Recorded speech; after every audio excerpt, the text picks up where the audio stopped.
let's go ahead and kind of get started. Marcus, tell us a little bit about your story and how you got started. Tell me what led to you being on social media marketing world stage, speaking in front of thousands.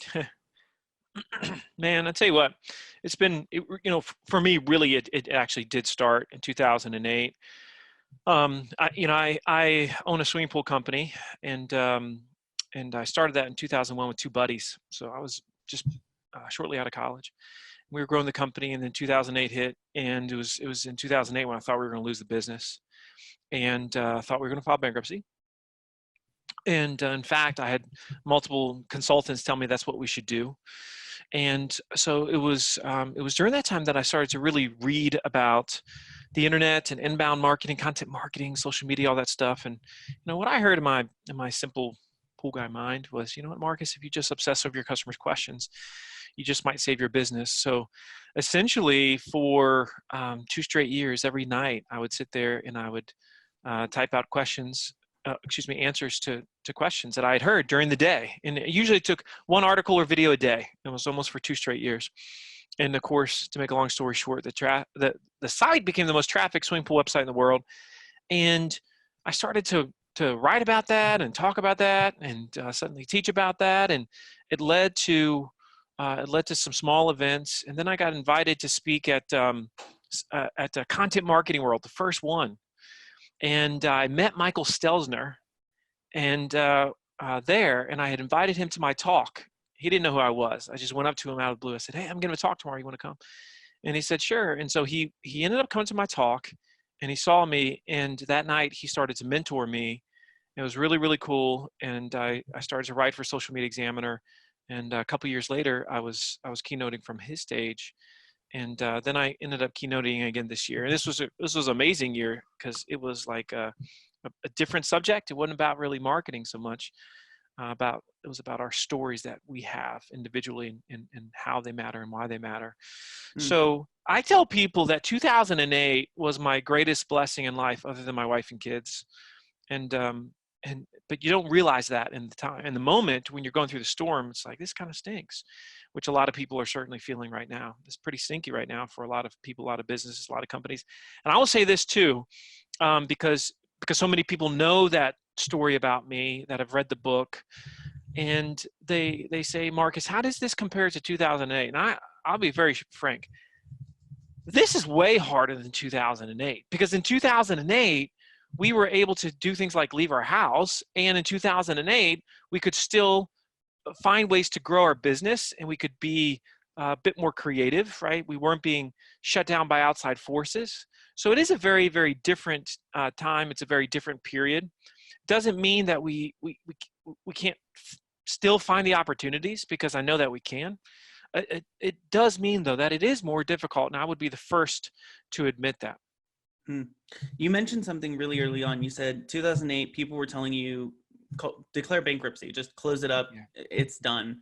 What were some of the main principles that you really leaned in on when trying to navigate which decision to make?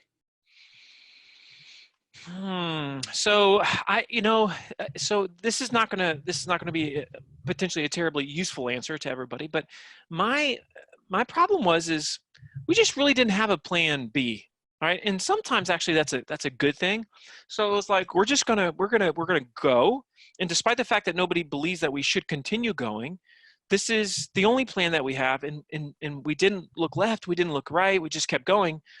And so I think that was one of the fundamental keys. I think another one of the things that was critical, a principle, if you will, during this time period, is I didn't overcomplicate what was so obvious. And I think lots of times that's exactly what we do in business. We certainly do it as marketers. You see people online do it all the time, is they try to come across as smart or intelligent or just in some type of authoritative way. And what it ends up doing is it diminishes the actual trust that you have with your audience. And so if you are just outrageously natural and transparent, if you will, potentially vulnerable, you're willing to be more human, it's funny how that can work. And so, They Ask You Answer was born out of me not overcomplicating, what people were telling me was inbound marketing and content marketing. But I'm like, okay, sure. Just answer people's questions. Be as honest as possible. I can do that. I can do that consistently. I teach pretty decent. So that's what I did. And that's what I did for those couple of years. And that's how it became, what it became. So I would say, somebody once told me it's dumb not to dumb it down. And I just believe that to be so very true. And it's the same reason why I think today people say to me sometimes, Sean, do you ever get tired of telling the pool guy story? I'm like, why would I get tired of telling that? Even though I'm not, quote, a pool guy today. I still own the company, but I'm not a pool guy today. I love it when people say that, because it means there's a simple story there that people can put their arms around, and they say, okay, well, if it worked for a swimming pool company, why couldn't it work for my business or for my organization? So good. I love that quote. It's dumb to not dumb it down. Yeah. Or the other side of that is the moment you try to look smart is the moment you start looking stupid, right? And that's the other one. It's like, can you see that? You see that a lot online where, it's like, I don't want to be that guy, that person that has a particular persona online that doesn't match his or her persona offline. Yeah. I think, the world it's got way too much of that right now.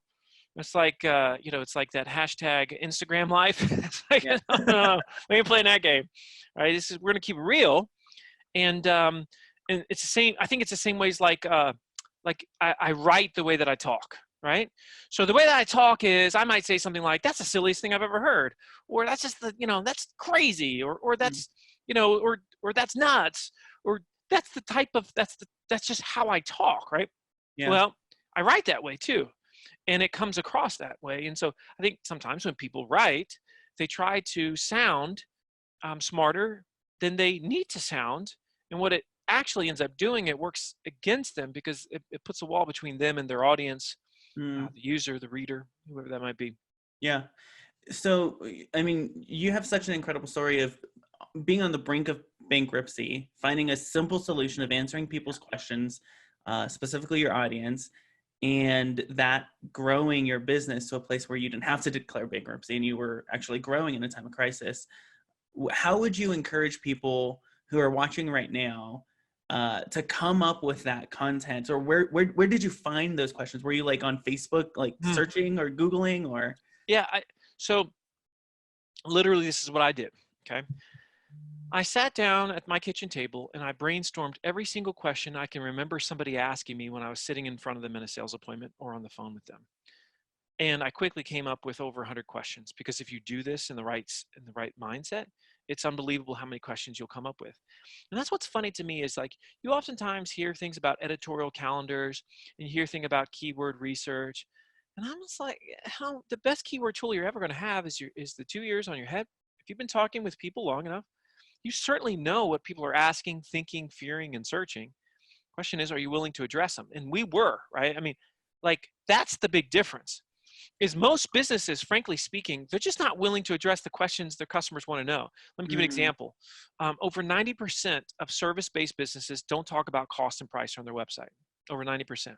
Okay. So you could be a consultant, you could be a coach, you could be an attorney. I don't care what it is that you are. Over 90% of service-based businesses don't talk about cost and price on their website. And what percentage of those people, when they're visiting the site, want to understand more about cost and price? 100%. 100%. Yeah. And so if somebody is smart, they're going to, like, if they're thinking like the buyer, if they're thinking like the customer, and like what's going to induce the most trust in this situation. Well, and plus, if you look at the golden rule, it makes marketing extremely easy, right? All we have to do is do unto others as we would have them do unto us. So we say to ourselves in that moment, okay, so if I was on this website right now, what would I want to know? What would I want to understand? What questions would I be asking? Now, those are obvious. So am I therefore willing to do this? And that's what's funny about it. If I ask an audience, and cost and price is just the easy one, but there's a million other examples of this. But if I ask an audience, do you expect the business that you're researching to talk about cost and price? Would you like that? Would you want that? 100% of the people are going to say, yes, I would like that. And then if you say, yes, but do you do that? the majority, especially if it's service-based, all right, outside of e-commerce, almost everybody's like, still, 2020 is conversation that we're having. Antithesis of the golden rule. And so that's really what they ask you answer is if they're thinking it, feeling it, saying it, searching it, that you, because you know that's what you would want. Yeah. You're willing to address it. You're willing to lean into it.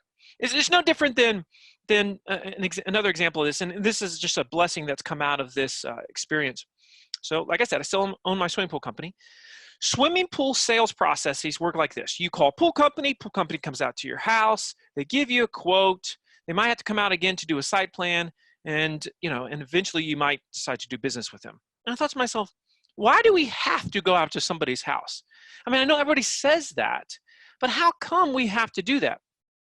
And so we implemented a program just recently as a result of everything that's happening, which is a virtual sales process where we do a Zoom style conversation with the homeowner before we actually go to their backyard. All right. And immediately we had a ton of people online that said, I would like a virtual sales experience, because that's the option that you have on the get a quote sheet is, would you like to have a virtual sales experience instead of us coming out and meeting with you in your home? Tons of people immediately said yes. We started the process, and oh, lo and behold, it's actually very easy. It's very efficient. It's very effective. It's like all these reasons to do it, yet we didn't do it for a long time. But people were saying it'd be nice if, right? And that's oftentimes where innovation starts. Innovation starts with those thoughts like, it'd be nice if they were just willing to, right? What if this company did, right? Yeah. And that's why the surety of this time period that we have is a ton of innovation is going to come as a byproduct of it. There's just no question about it. So good.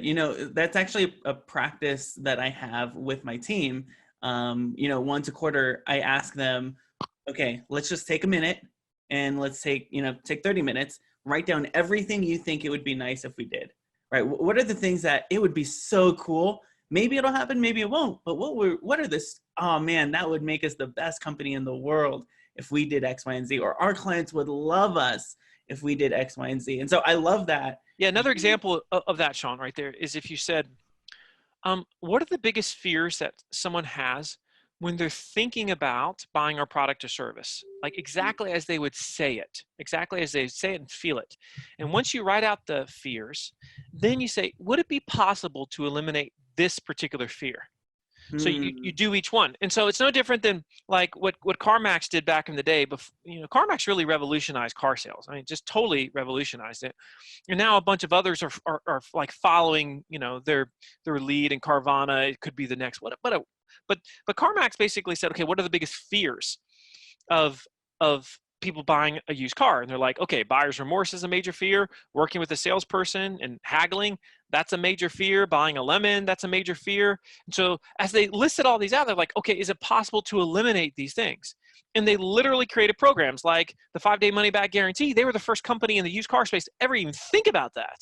But because they did that, they eliminated the fear of buyer's remorse.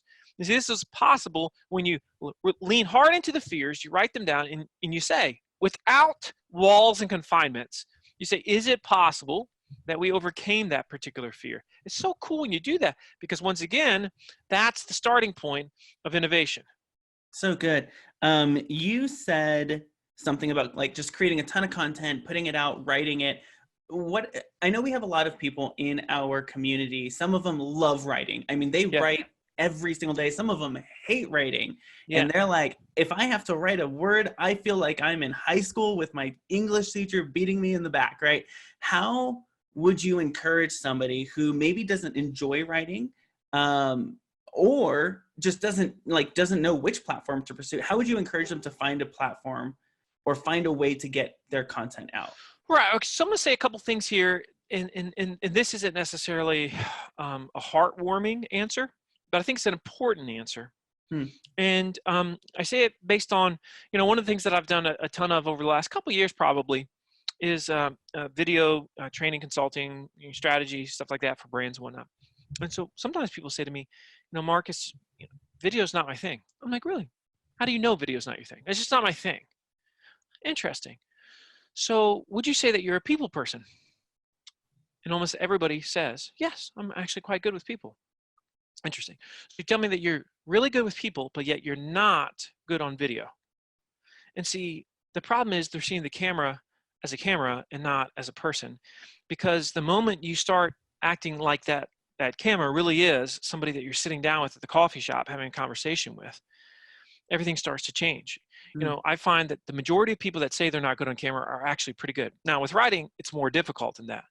But if you went back and you looked at the content I started producing in 2009 on my website, you would say, you know, you're not, yeah, it's not your thing, Marcus. Writing is just not your jam. And today people are like, hey, you know, you're such a natural writer. Where's that come from, right? And you do it every night. Mm. Once. Now, I'm not saying that everybody should do it like I did. And I do think it's much more important that you have a singular focus. You know, there's this problem in the social media space where you see somebody tries to be a jack of all social media trades and you end up being a master of none.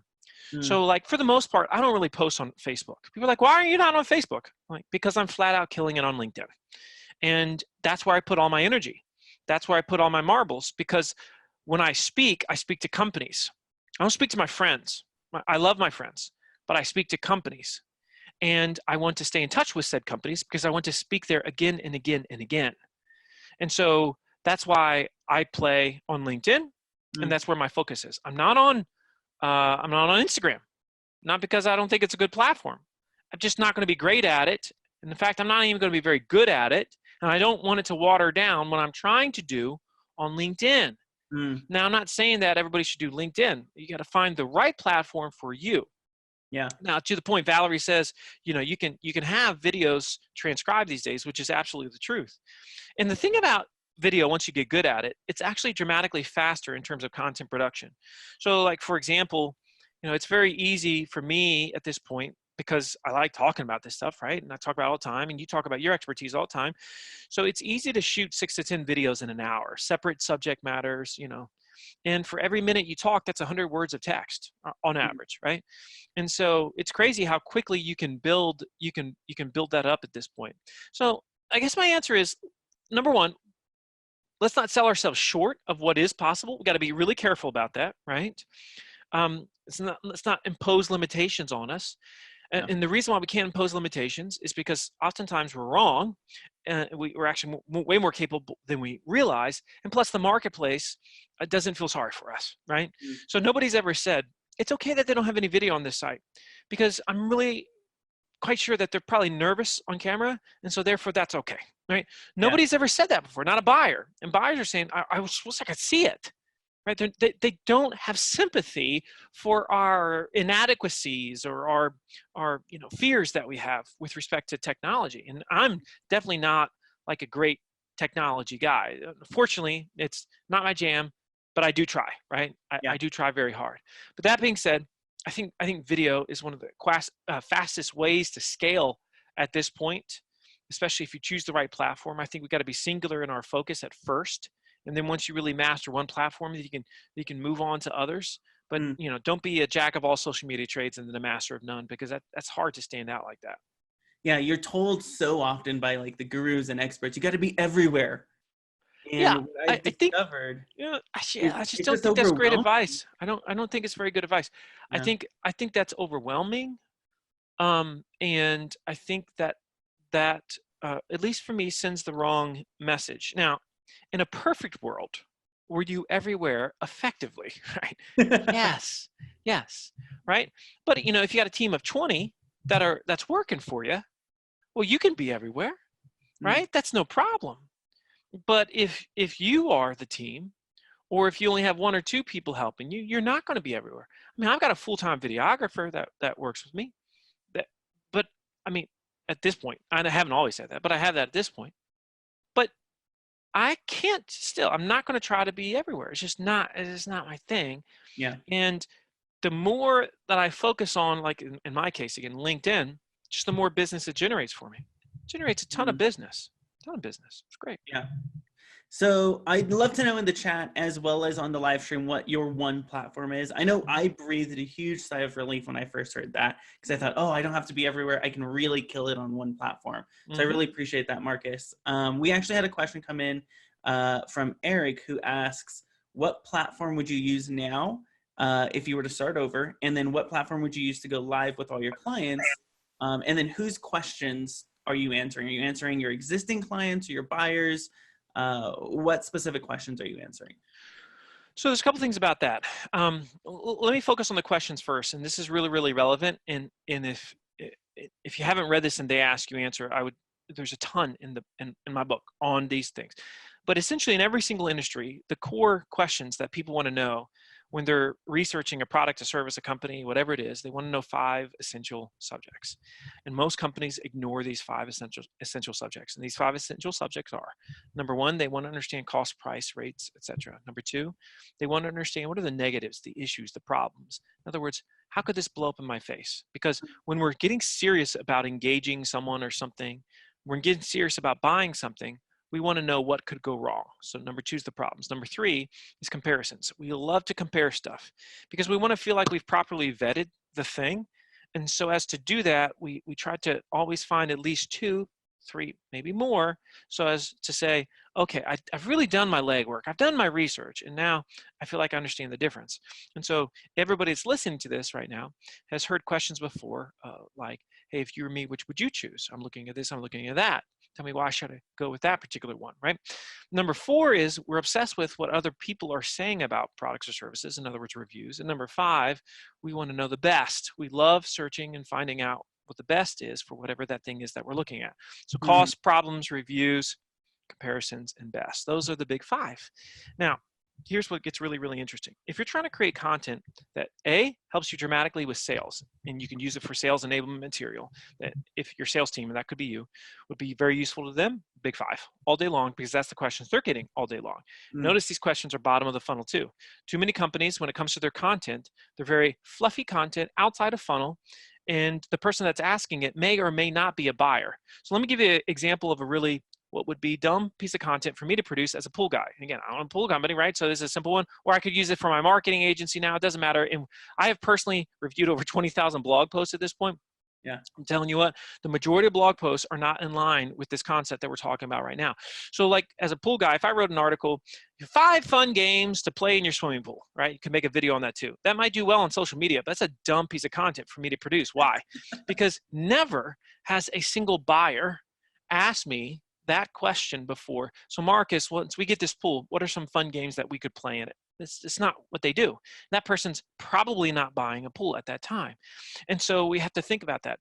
If you really want to lean into this, go back on the content that you've produced that's on your site and ask yourself, of these questions, how many would our sales team, and again, that could just be you, right? But how many would our sales team say, yes, I could integrate this into the sales process tomorrow? If they couldn't do that, well, then it probably wasn't the best piece of content to produce, especially at first, because it's in that land of fluff. It's way outside the funnel, bottom of the funnel. That's where you start. That's where you focus. That's where you play. It's going to have the fastest ROI by far, no question, and it's going to produce the best results. It's the best research. I mean, it just goes on and on and on. But again, most companies aren't producing those things. And so when I do the research, I do the polls and the surveys and all that stuff with different audiences, what we find is about 10% of content on people's websites addresses those 5 major subjects. Yet those 5 major subjects, they run the economy. Why would that be? So you want to have roughly 75% of your content, at least at first, should be about those 5 things, right? Those 5 things right there, right there. Wow.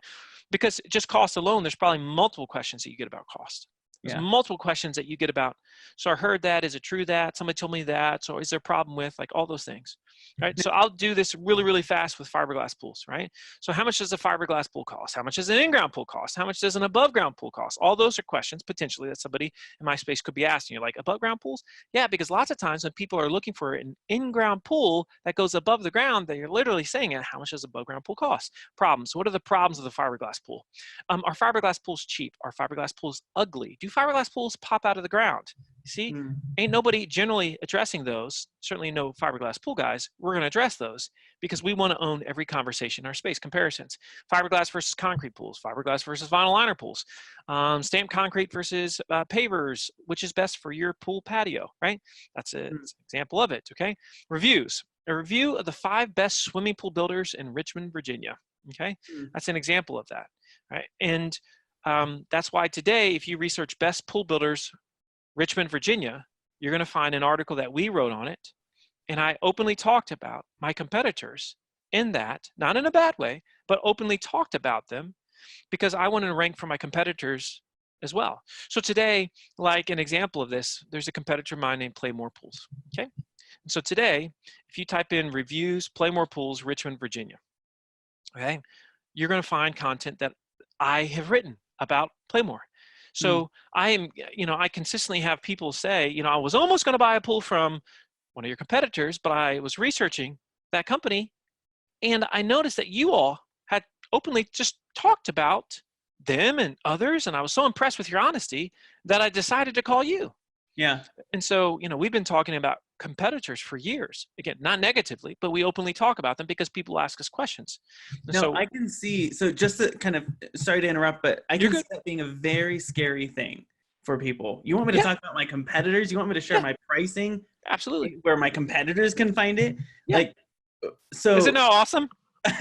Because that's what you as a buyer would want. Now, when it comes to pricing, it's not just about putting your price. That's actually one thing I wouldn't recommend is that if you have a pricing page and it has one big number and that's it, because that's not going to explain the value proposition. So the most important thing about a pricing page on a website, which every website should have, is you want to talk about what drives cost in your industry. So what drives the cost of that product or service up? What keeps the cost down? That's the first two things. What drives it up? What drives it down? Second two things. Why are some companies so expensive? Why are some companies so cheap? Because a lot of people don't know, right? And so, like sometimes people will say to me, these overseas manufacturers are killing us when it comes to manufacturing our products. I'm like, is the quality the same? I'm like, well, no, it's not the same thing. It's not even close. Do you openly talk about that online? Well, no, we don't really talk about that online, Marcus, because we don't really want to talk about anything that our competitors are doing. I'm like, well, it's on you then, because you're allowing ignorance to prevail in the marketplace, right? You see, people don't talk about cost and price because they make this argument in their mind of, if I talk about cost and price, I'm going to commoditize the thing that I'm trying to sell. What commoditizes something is ignorance in the marketplace. So in other words, if somebody doesn't know the difference between two products or two services, what they naturally end up doing is they choose the cheapest one because they didn't know. And so it's our job to make sure it's very, very clear. Because, let's say that your product or service is more expensive than your competitors. By the end of reading that piece, that article, that video that you talk about cost of price, they should be saying things like this. Oh my goodness, this is so great. They made me think about so many things I wasn't thinking about before this. They even mentioned that they're 10% higher than their competitors. And now I see why. In fact, they should probably be, with all this stuff that they're including, 20% higher than the competitors. And there's no way that I would buy this without including those things that they include with it. I'm totally going with this company, right? That's the idea. But you see, more often than not, that's not how we communicate online. Yeah, most of the time what I see people saying is just the really good things about their company. And I think actually Amazon really leaned into this. And I think you shared about that at Social Media Marketing World. Can you touch on why Amazon talks about and shows the 5 stars and the 1 stars? Well, they actually recognize that if they don't show any negatives, then it's not believable to the marketplace. And this is one thing. Let me give you another messaging tip that almost no company does, and it's so fundamental to a great sales experience that induces trust.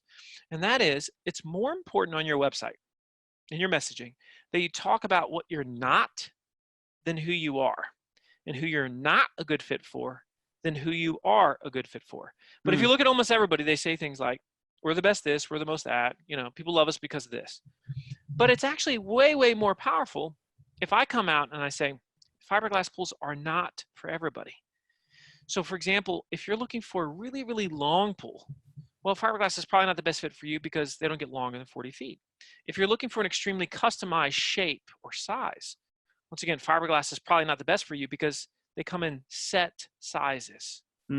But if you're looking for a low maintenance pool that's less than 16 by 40 feet and less than 8 feet deep, and you can find a shape that does fit your needs, well, then it might be a great choice for you.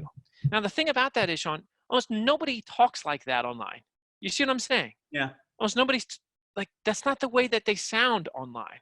Mm. And because everybody's got this almost essentially, it's like a BS meter online where you can just tell this person's not being straight with me, and they sense that you're biased, then that loses that trust factor. In business, we're all in is trust. That's the battle we're all in. And so how do we get it? How do we keep it?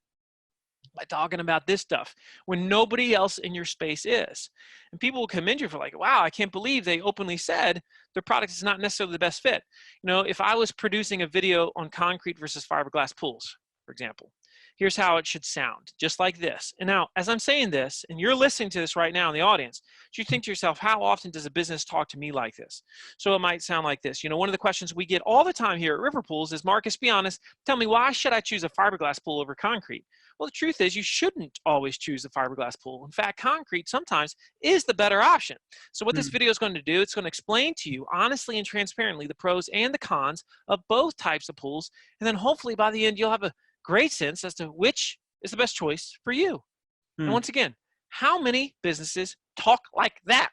Almost none. And because they don't, well, then they don't induce that immediate trust that they could. So good. So we have a couple of more minutes left. I want to open up for questions with the people that are online right now, either on the stream or on Zoom. I see Nashira, Valerie, Michelle. Valerie Glenn, asked a question. I want to answer this one. Oh, go for it. With pricing page, are we just putting the cost drivers, or are we putting prices and packages too? I would say all of those things, Valerie. And in fact, when people do talk about cost and price from their site, because I've done this now literally hundreds of times with companies and clients, they end up getting more, not less specific over time. So what's interesting about that is you might say, why do they get more specific and not less specific over time? The reason why they get more specific over time is because the leads become better, right? And the sales calls get better, right? Naturally, it's just a byproduct of messaging. You know, I've had people tell me before, like, Marcus, our internet leads are not very good. I'm like, no. Leads are as good or as bad as the messaging that brought them there, right? So if your messaging is really poor on your site, that's what induces a bad lead. It has nothing to do with, quote, internet. It has everything to do, in this case, with the messaging of that. Now, the one thing that you don't want to do, though, Valerie, which I see a lot of companies do, like SaaS companies do this all the time with software, they'll just put the packages and they'll put the bullet point list of what that includes, but that doesn't really help you understand the marketplace. So in other words, if I'm selling, and just being silly here, a CRM, right? And I'm just comparing the bullet points of the CRM, that doesn't, of my good, better, best option, that doesn't teach you how to buy a CRM. That's the most important part of any pricing page. You got to assume that people are coming to you ignorant. Not everybody is, but you got to assume it, right? And you got to say, okay, because if you look at even a swimming pool, like, people don't know. People think pools, in-ground pools, are still $20,000. They're not. Most of them are like $50,000 or more, but everybody thinks like $20-some thousand. That's generally the price range. And so if we can teach them that on the front end, it's going to be dramatically better. And again, what I just said about cost and price, this applies to so many other things across the board. And again, your questions that you should be addressing on your site, they should be focused on what buyers want to know most, not necessarily what you want to tell them, what they want to know most. Going back to those 5 things: cost, problems, comparisons, reviews, and best. If you just take those 5 subjects and you brainstorm all the questions you've heard over the years about those 5 things and the product or service that you sell, it's crazy. It's crazy how many you'll come up with. I'm sure that it's dozens of questions. I'm going to tack a question on that. How do you talk about problems that could come up, or the people who aren't good fits for your company, without sounding like a putz? Yeah. Well, I mean, so what? So the thing about it is, you don't want to be snarky, you don't want to come across as arrogant, and you don't want to say things like, well, if you don't value good customer service, then we're not a good fit for you. I mean, that's silly. That's not the way that you would say it, right? But it might sound something like this. Let me just give you a couple of, like, the way it might sound, right? So when we started in business, we had a choice. We could either be the cheapest company, and we knew that we could, or we said, well, we can be more expensive, but we could do these additional things to ensure that the client was happier in the long run. And so knowing that would cause us to lose some customers, we said, you know what? Let's do the extra things, and I might mention them, right? Let's do these extra things because that will make it worth it, even though we know that's going to eliminate certain people from doing business with us, right? So that's an example of how we essentially said that, right? We're not the cheapest, right? If you don't value these things. And so just like you don't want to say, like, usually if somebody's talking and comparing two things, they sound so outrageously biased. They would say things like, why would you even want a concrete pool? I mean, they're hard on your feet, it's like old school and all these. And once again, you're not going to induce trust like that, because that's not the way that they're thinking it. The way that they're thinking is, I just really want to know what the difference is, and call a spade, please. And so that's what we have to be careful of.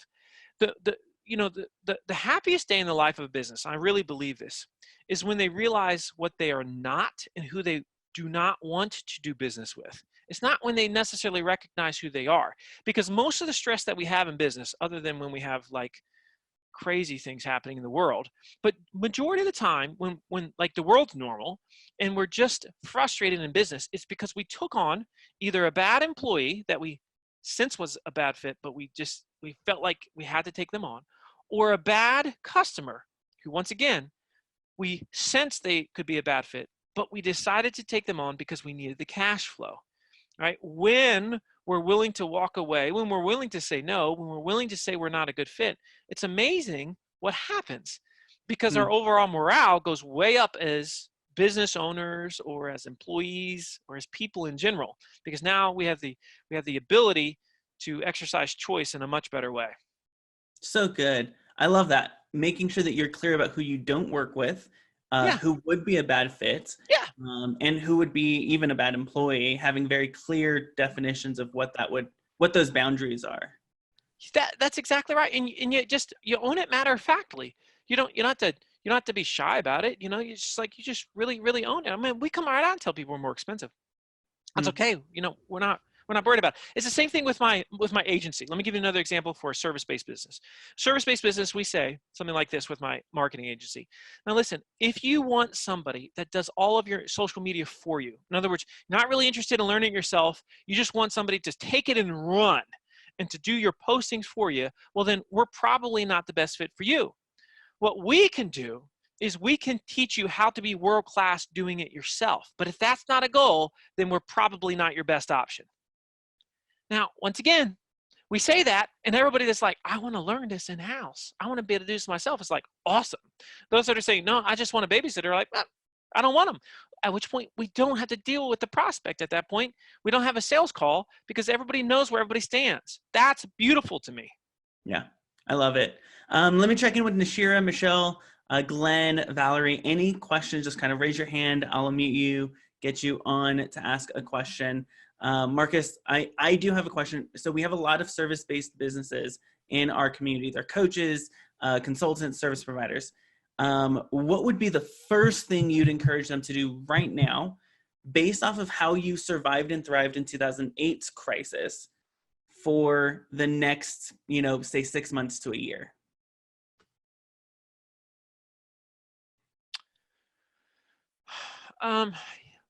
Well, this might sound redundant, but that's okay, because sometimes we got to hear it more than once. I would right now, like, literally brainstorm the questions that you're going to get on a sales call, that they're going to ask you, and don't produce it in an FAQ. When you talk about cost and price, let's say it's just for a coach, an FAQ stinks, because you're going to give me 2 sentences helping me understand how much a coach costs. That doesn't make any sense. You're not going to teach me how to vet a coach. You're not going to teach me why some are, $100 an hour, why some are $200 an hour, why some are $1,000 an hour. I'm not going to know the difference. So you really got to teach me these things. Otherwise, you are actually potentially devaluing that thing that you do. So do that well. The other thing that I would say is, and this is especially true of services for solopreneurs, coaches, and things like that, is when you talk to somebody, literally, it should always be in the way of, you are vetting me and I am vetting you. We are figuring out if this is a good fit. And that carries on with my marketing agency. Let me give you another example of this. My marketing agency, I would tell people, because we consult with companies and brands, and I tell them consistently, now here's the rule with this relationship.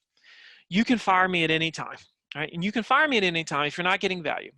And I want you to do that because I do not want to take your money if you're not getting value. Now, at the same time, I can also fire you whenever I want. Because if I feel like you're not doing your part, I'm going to let you go. And you need to know that. We need to agree to that. Are you agreeable to that? Right? So that's the same. I mean, I use that language over and over again. I don't care if I'm talking with the CEO of a billion-dollar company. That's exactly the way they want to say it. And what he or she is going to say is, I appreciate that, because I've heard that many, many times. I've never had anybody say, that doesn't jive with me. They're like, I just like your honesty is refreshing. It's not arrogance. It's just a surety of, hey, we are a partnership. I'm not your babysitter, right? This is an equal partnership, this relationship that we're about to go into. So let's make sure that we don't make a mistake. So good. You know, something that I teach a lot of my clients is we play a 200% game. I'm going to go 100%, but you also got to go 100%. And if we're not at 200%, it's not because of me, because I'm going 100% in. And if you feel like I'm not going 100% in, please let me know, point it out. You have complete freedom to let me know I'm not doing my job as well. So I love that, Marcus. Valerie has her hand up. Go ahead and unmute yourself, Valerie. And this will be our last question. Okay, yeah. So going back to the one platform, when you asked that question, so currently my one platform is Facebook, but it's more of just a kind of a logistic thing. I don't really think it's the best platform. It's easy for me to go live and do a video, and I have some groups that I'm in so I can share it so it can be seen. But I really think the better platform would be like YouTube or even LinkedIn, because it's coaching that I'm doing. And it's kind of like just the transitioning over or the workflow, or like, so what would your recommendation be on something like that? I mean, I got grand plans of taking the lives and downloading and I'm uploading to YouTube, but I'm soloing it at the moment. I mean, I could get maybe somebody, but I don't have a big budget right now for outsourcing. Yeah, you know, and I can appreciate and empathize with that. You know, the one thing about Facebook, and we have to be really careful about this, is because our friends, and I know there's exceptions to this, but generally speaking, our friends don't buy stuff from us, right? Businesses and people that have businesses on the line, they're the ones that spend money with us, right? Generally speaking, you know, I remember, and this goes back to, so when I first started writing outside of swimming pool stuff, I had a blog called The Sales Line. It was a sales and marketing blog. And it got pretty popular. And I got over 10,000, this is back in the day when we actually commented on blogs. So I got over 10,000 comments on that site. And I once went back, I counted all of them, and I looked at every single comment, and I looked at every single one that had become a customer. And I found out something really, really stunning. None of the people that had left a comment had become a customer, because they were just friends. The ones that had become a customer were the ones that had emailed me directly and privately, messaged me privately. And so it's critical that we remember that, you know, as we make these choices. I can't tell you which one is best for you, Valerie. I would just say, though, is lean into the platform where you truly feel like you have the most potential customers, not necessarily the most friends or initial community. Okay. So good. I love it. Well, Marcus, I'm going to give you the final word. Any final 30 second to a minute word that you can give to encourage people during this time? You know, well, look, I would just say right now, you know, somebody told me the other day, they said, you know, I'm tired of people talking about the opportunities that come with this whole friggin' coronavirus. I'm like, I get you there, but what's the alternative? Like, what's the alternative? Because I don't know about you all, but I go through a roller coaster of emotions every day. I got 150 employees, and I don't want to let people go, but I can't bankroll the company if we're not working, right? So I'm thinking about this all the time, just like you all are thinking about this stuff all the time. But what I know I can't do is I know I can't feel sorry for myself, and I can't pound sand, because it's not going to help the situation. I think right now more than ever, we got to live in the solution, and we got to live like that every minute. And when we do that, we are going to discover innovations. It doesn't mean that we're not going to have some hiccups. It doesn't mean that we won't lose our jobs or lose our businesses or lose some employees or lose revenue. I mean, all those things have, you know, been on my mind. At the same time, I can see the blessings that are coming out of this. And you know, and we got to remember, you know, that phrase, it came to pass, right? And this will too. This is absolutely going to pass. And where are we going to be because of this? What is this going to make us? It's my hope that it makes me more of a man, a better person, certainly more, I can say this here, more Christ-like than I've ever been. That's my goal, right? That's what I'm going to try to get out of this. Well, hopefully I'll achieve that goal, and you will too. Thank you so much, Marcus. It's really refreshing to hear that honesty as well as those challenges. I so much appreciate everything you said today. Can we give him a round of applause? Thanks, guys.